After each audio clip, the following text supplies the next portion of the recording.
Tak. Civilstand. Jeg er gift. Ingen børn. I ved senere hvorfor. Lige pt. Der er min store interesse i min fritid, det er min mountainbike. Det er at være jæger. Og så min favor-forretning. Er der nogen af jer, der har set tilbage til fremtiden? Ja. Ja. Kan I også huske, at på et tidspunkt, så kører man frem i tiden? Man kører frem til en dato, der hedder den 21. i 10. 2015. Den dag tænkte jeg, den er noget specielt, den skal jeg gøre til en speciel dag. Jeg vælger at blive momsregistreret. Dagen efter vælger jeg at starte op i Forever. Den vil jeg rigtig gerne bruge. Ikke, så kan jeg bruge den. Ja. Sådan der. Jeg bliver FBO dagen efter. Og for ret hurtigt starte en rigtig god forretning op. I 16 bliver jeg supervisor. Og så kommer jeg på Accelerate tilbage i 19. Den vil jeg sige, den ændrer mit liv fuldstændig. Jeg bliver assistant manager sidste år i august, og fortsætter den til en manager. Men der er lidt vej dertil. Nu sprang vi lige over. I orden.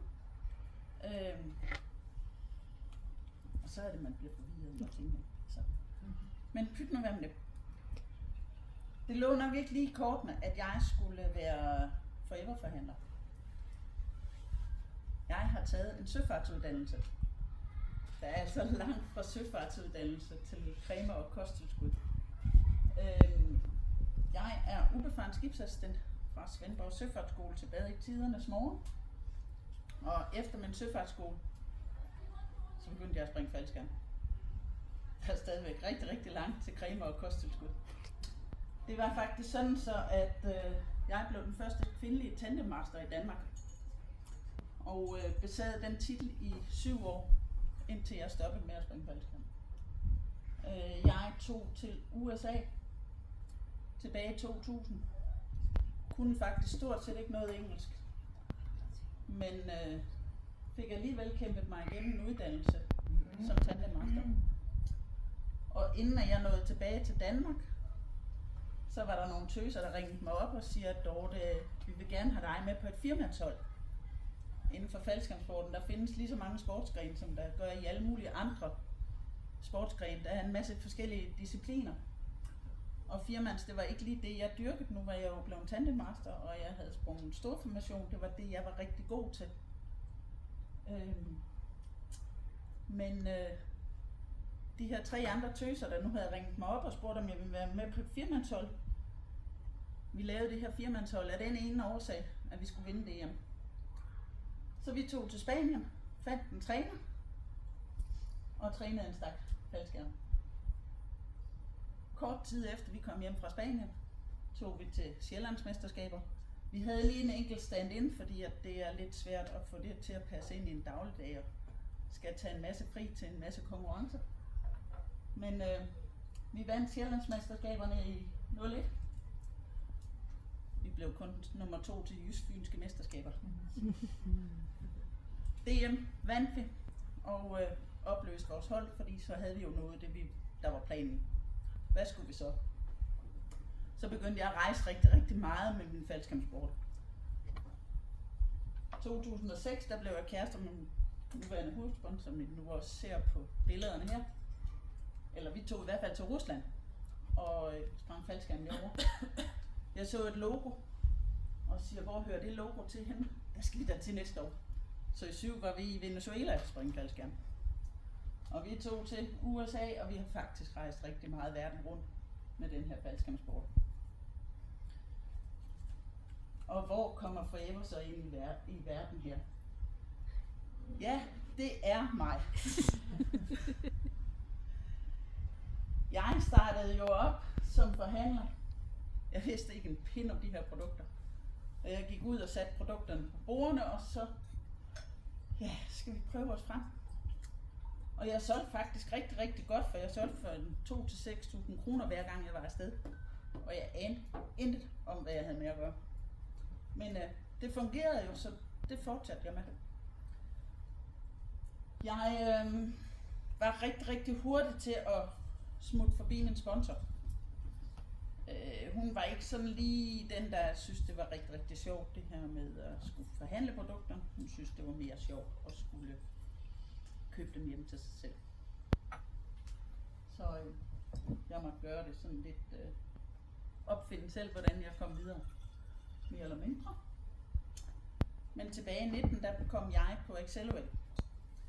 Og som jeg siger, det er det kursus, der har ændret mit liv fuldstændig.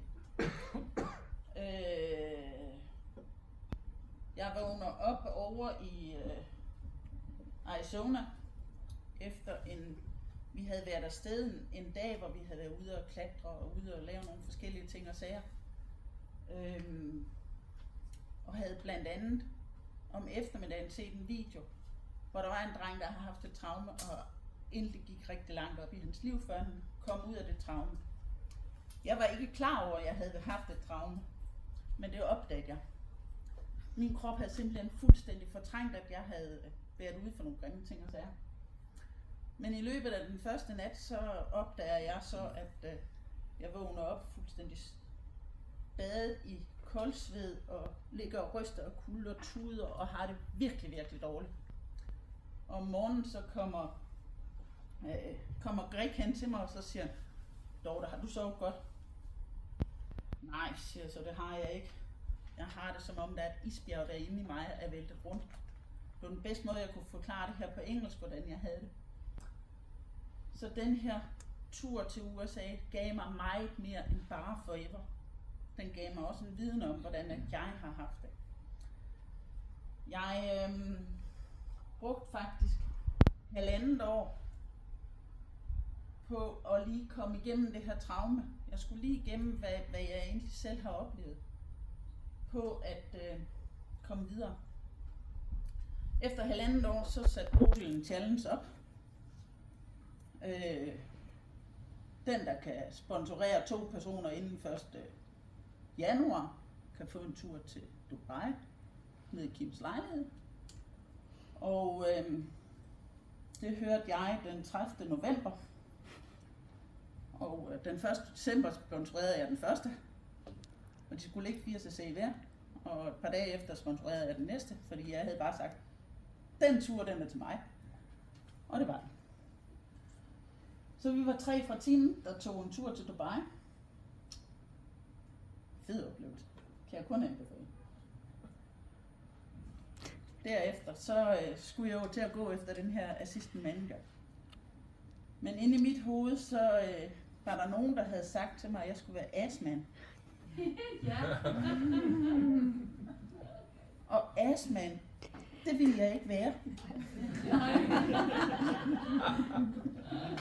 Og jeg havde virkelig så svært, fordi jeg sad og regnede og talte på, hvordan når man udenom at blive assman. Kan jeg nu, hvis jeg nu får lagt 45 cc den her måned, kan jeg så nå op på at blive manager, for jeg vil ikke være assman. Indtil jeg på et eller andet tidspunkt får overbevist mig selv om, jamen det er jo ikke assman, jeg skal være assistant manager. Så jeg tror, vi skal passe på med at kalde det assman. Fordi for mit vedkommende var det i hvert fald en svær hurdle at komme over.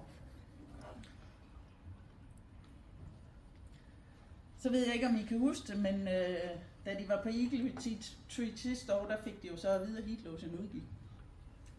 Jeg sad oppe i Sverige, oppe ved fjellene et eller andet sted, med min mobiltelefon. Og tænkte, fuck, min forretning, den er bygget op på heatlotion.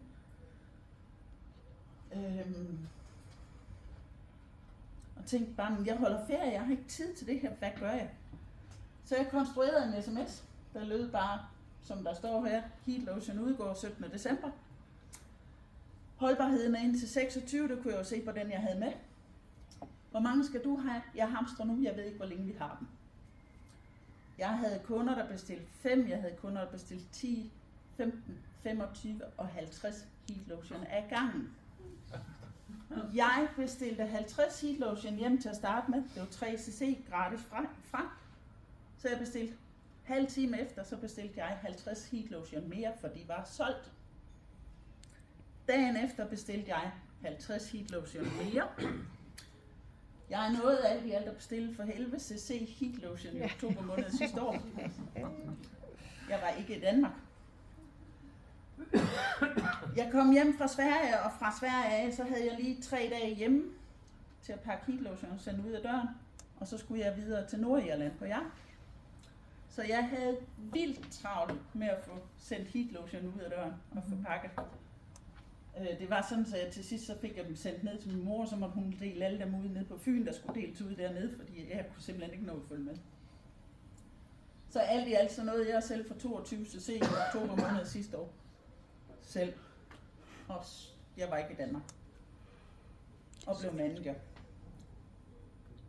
Det blev jeg så i Nordirland. Ja. Lidt fedt.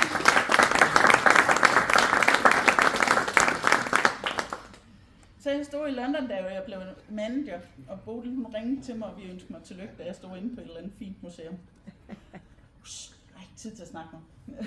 Men det var en rigtig, rigtig fed oplevelse. Men jeg kom jo igennem det her med, at jeg skulle lige en tur tilbage i tiden og videre. Og jeg ved godt, at der er en ny film på vej.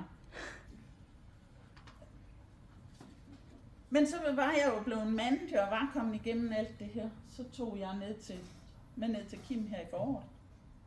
Vanvittig oplevelse.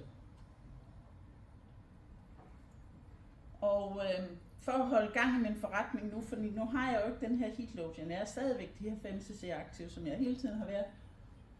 Så har jeg fundet ud af at lave nogle gavekort. Så alle mine kunder får et gavekort. Fordi sæt nu, at de kan skaffe mig en 4, 5, 6, 7 nye kunder. Så det er mit nyeste påfund for at komme ud. Så bestilte jeg 1000. Så var der stavefejl i. Nej. Og jeg havde rettet stavefejlen inde ved Vistaprint, og de siger, at vi sender bare lige 1000 mere. Derfor har jeg 2000 gavekort liggende på der. Og jeg sender også dem ud med stavefejl i. Selvfølgelig gør jeg det. Fordi jeg er jo bare mig. Så det var lidt om min historie. Jeg håber, at om igen, der er nogen, der kan bruge en idé til noget. Så det var